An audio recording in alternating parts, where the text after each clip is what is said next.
So now that you saw a nice little workout in this one, we're actually just doing a little bit of a tail end talk. And what were we talking about the nutrition or like the food and the traveling and all that? Because again, you're a truck driver, so I travel a lot, and I used to stop at, truck stops, get a pizza, and get a lot of fatty foods.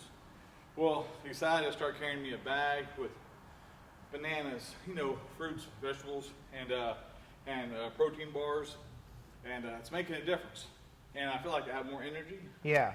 And it's making a difference. Mm-hmm. And then like pre-workout stuff. Yeah. I was talking to him about pre-workout stuff, and I started doing some stuff, but he has better ideas that I think will work out better. Yeah. So when we're talking about, when it comes to pre-workouts, you'll see a lot of brands. Now, when it comes to the actual brand of your pre-workout, a couple of things you want to consider. You can check reviews and everything online. Some of those reviews are probably bought. But I try to stay away from store exclusives. Like, let's say if you go to a store and it's like, oh no, this is exclusively for us, coincidentally, when you walk in, Well, more than likely, that's just a company that they hired out to make them a pre-workout, which more than likely probably has a lot of fillers and actual quality ingredients. So, like their protein shake might have a lot of filler, that way they can make more profit. That's just the bottom line. They spread out the filler. It's like drug dealers for their cocaine. They put a lot of filler in there, that way you can make more money, but yet you still get a somewhat high, and you keep coming back because you want to get high again. It's the same idea. I mean, it's just legally. Yeah. It's the same thing. So when you get a pre-workout, one, I do like to support, I always look for people that are actually working out in that market of what they're doing. Like if I take a powerlifting pre-workout, now bear in mind, there's different kinds of styles. You have, a high caffeine, you have a thermogenic, things like that.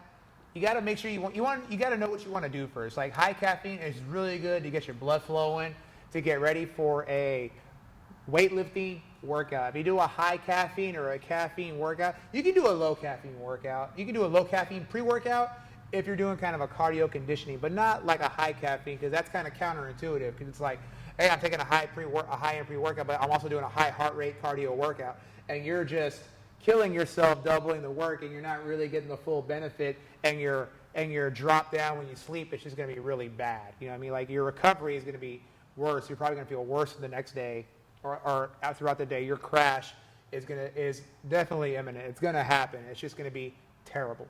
So if you're doing a weighted workout, like a heavy weight workout, even a body weight, but maybe not with a lot of conditioning, you're still going to get a little nice heart pump.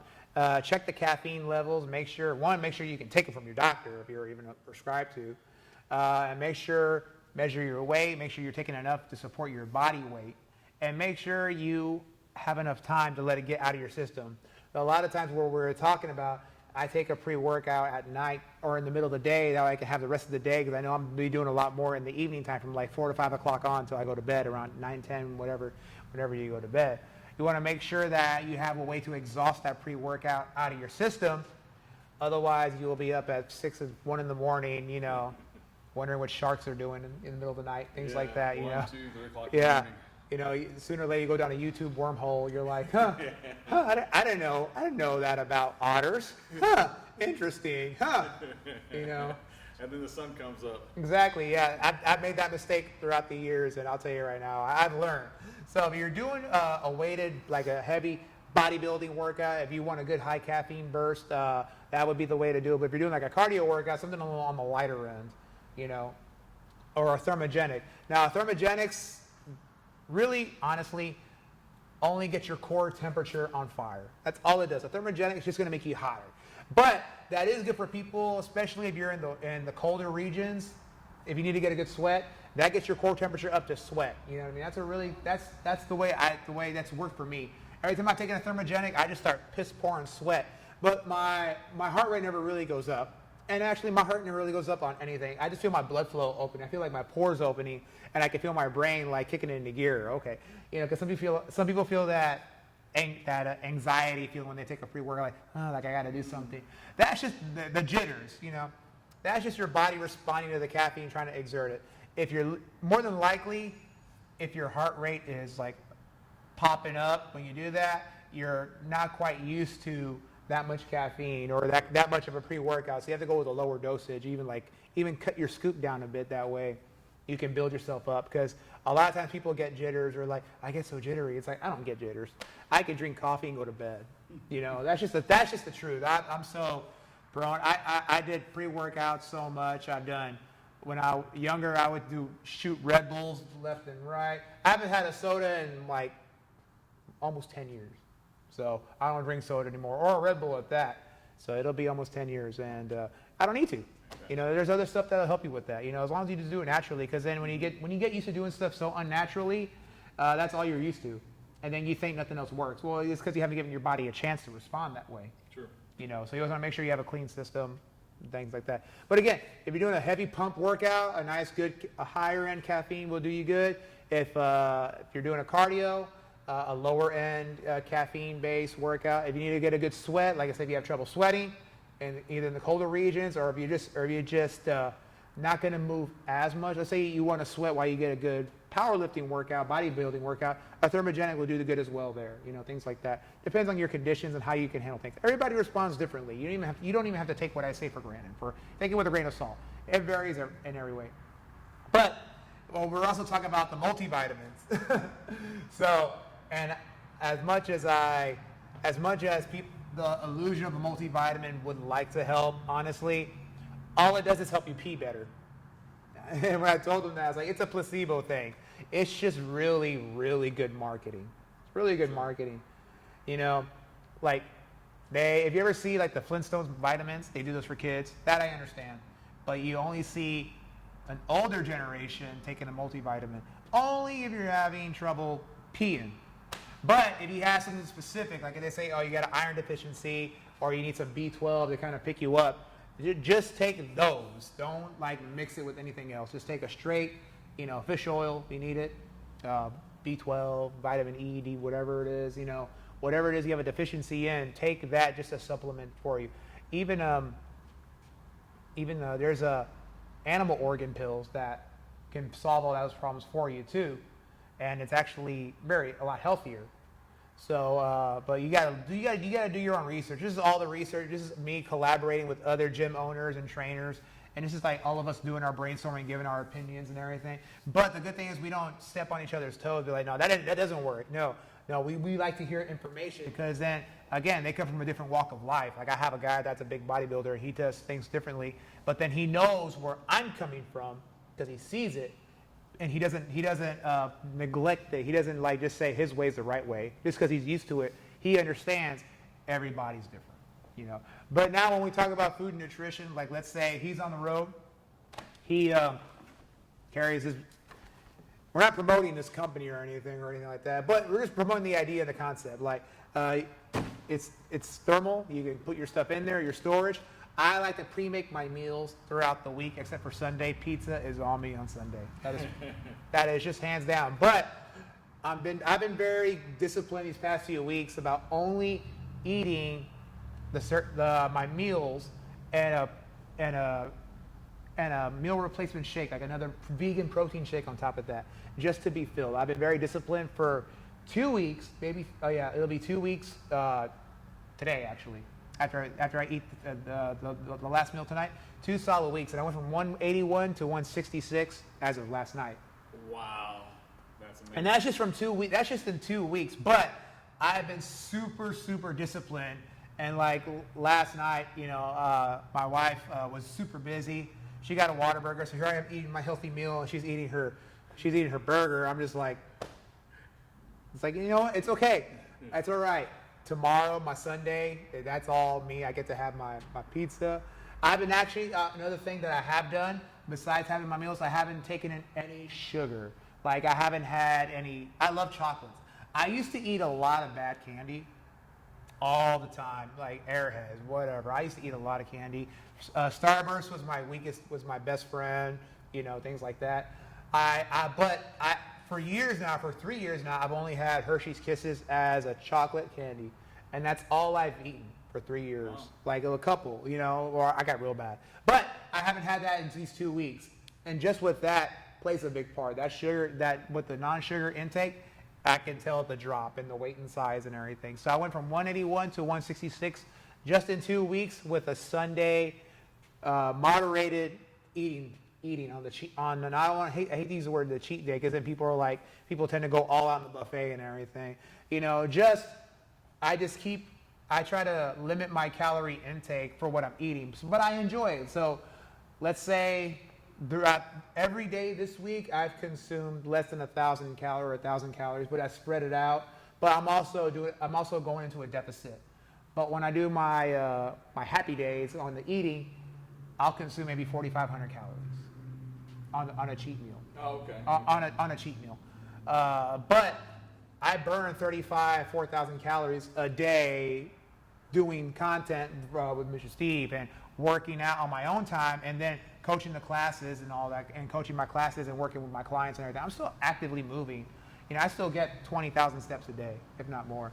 But I try not to go overboard. I don't want to consume 8,000 calories on a cheat day because then you're going to feel really bad the next day trying to get it out of you. You know? Oh, yeah, true. So, but yeah, like back to the nutrition. If you could find nutritionists if you can, and if you have meals, make your meals, take them with you. Even if you're on the road and you're one of those people that I know a lot of people are like, oh, I got to heat my food up. I don't give a damn. I'm going to eat my food hot, cold. I don't care. My microwave ain't working. I don't care. I'll eat it. I'll eat while I'm driving. Food is food. You have to break that comfort barrier, you know. We get a little too pretentious, you know. It's like, oh no, my food's not hot. Oh, I better go get something else from Whataburger or In-N-Out, wherever you go. If you're from In-N-Out, get off my channel. You know. And that's what I was bad about. I would stop at fast food for breakfast, lunch, and dinner, and I would take breakfast to my customers.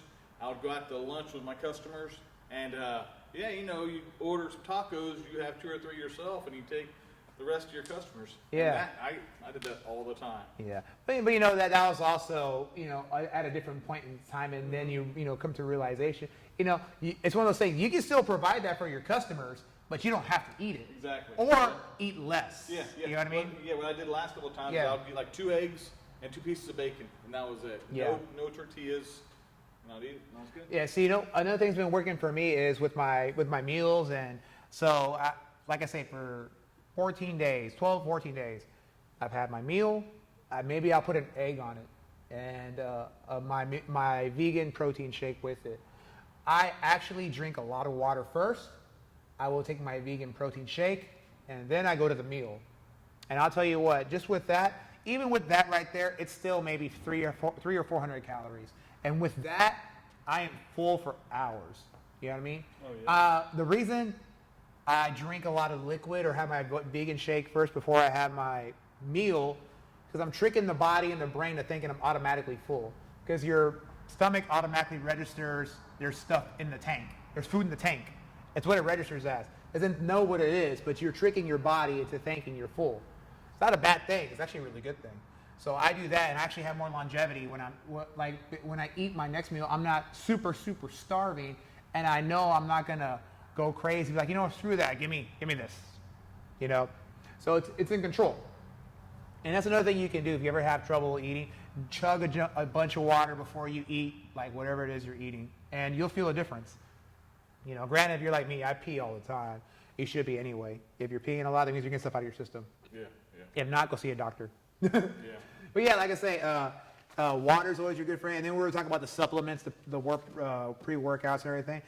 We can't show you pre-workouts, but as long as you make sure that you have a good pre-workout that's good for you and has a good caffeine ratio for you, things like that, you have to know the ingredients. And like I say, I like to support people. There's a lot of companies now, and I'm actually very happy for this. There's a lot of people that are in, not saying the market, but they're into the workouts and making the pre-workouts to match it. You know, they're like collaborating with people, and they're like physically, they're doing the science themselves, and they're making their own pre-workouts. I like to support those people. That's just me personally. But again, if you go to a shop and you need to get something, just as long as that product is sold in other stores and other brands and franchises. As long as it's sold in another store, that means it's a big brand. I try to stay away from exclusive exclusive to store pre-workouts, unless the person is like actually into fitness and it's done locally. That I'm okay with.